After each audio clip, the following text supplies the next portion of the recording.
रामेश्वर एक छोटे से गांव में रहने वाला साधारण किसान था।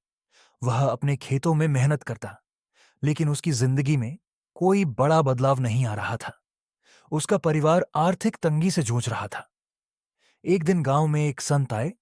उन्होंने रामेश्वर से कहा, बेटा, किस्मत खुद नहीं बदलती। उसे बदलने के लिए इंसान को मेहनत और सही दिशा में कदम उठाने पड़ते हैं। रामेश्वर के मन में यह बात घर कर गई। उसने ठान लिया कि वह अपनी जिंदगी बदलकर रहेगा। रामेश्वर ने आधुनिक खेती के तरीकों के बारे में सीखना शुरू किया। उसने नई तकनीकें अपनाई, वैज्ञानिक खेती के गुर सीखे और धीरे धीरे उसकी फसल का उत्पादन बढ़ने लगा। पहले जो खेत मुश्किल से घर का खर्च निकालते थे, अब अच्छी कमाई देने लगे। रामेश्वर की मेहनत रंग लाई और कुछ ही वर्षों में वह गांव के सबसे सफल किसानों में गिना जाने लगा। अब गांव के अन्य लोग भी उसकी सलाह लेने लगे। लेकिन क्या किस्मत सिर्फ मेहनत से बदलती है? शायद नहीं, क्योंकि किस्मत तब बदलती है जब अवसर भी मिलते हैं। एक दिन सरकार की ओर से कृषि मेला आयोजित किया गया। रामेश्वर ने वहां जाकर अपने उत्पादों का प्रदर्शन किया। एक बड़ी कंपनी के अधिकारी ने उसकी फसल की गुणवत्ता देखी और उसे अपनी कंपनी के लिए जैविक खेती का ठेका दे दिया। यह उसके जीवन का सबसे बड़ा अवसर था। इस मौके को भुनाने के लिए उसने अपनी पूरी ताकत लगा दी और जल्द ही उसकी खेती की पहचान दूर दूर तक होने लगी। अब रामेश्वर न केवल एक सफल किसान था, बल्कि एक उद्यमी भी बन गया था। हर सफलता के साथ संघर्ष भी आता है। रामेश्वर की सफलता देखकर कुछ लोगों ने उससे जलन रखनी शुरू कर दी। कुछ लोगों ने उसकी जमीन हड़पने की कोशिश की, लेकिन उसने धैर्य नहीं खोया। वह कानूनी तरीके से लड़ा और अपनी मेहनत की कमाई को बचाने में सफल रहा। इसी बीच एक प्राकृतिक आपदा आई और उसकी सारी फसल तबाह हो गई। वह निराश हो सकता था, लेकिन उसने हार नहीं मानी। उसने कर्ज लेकर दोबारा खेती शुरू की और फिर से सफलता हासिल की। इस पूरी यात्रा के दौरान रामेश्वर ने एक बात समझी, किस्मत केवल मौके मिलने से नहीं बदलती, बल्कि मेहनत, सही निर्णय और धैर्य से बदलती है।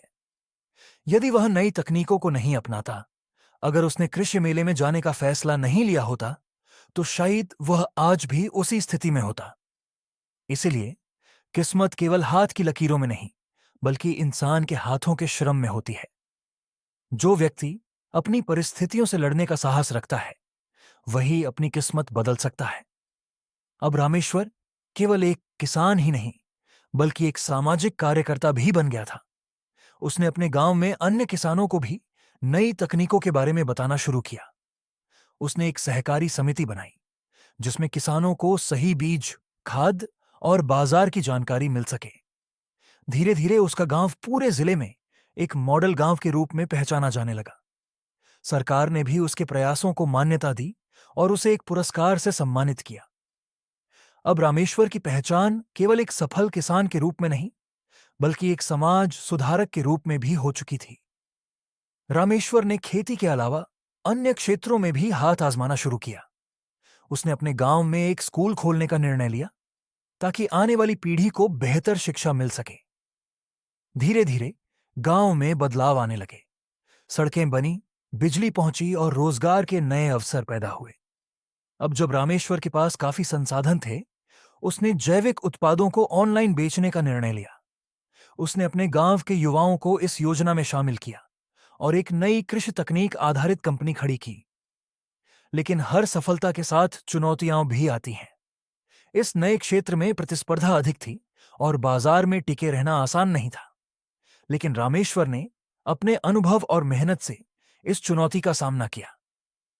धीरे धीरे उसकी कंपनी सफल हुई और उसके जैविक उत्पादों की मांग देश भर में बढ़ने लगी।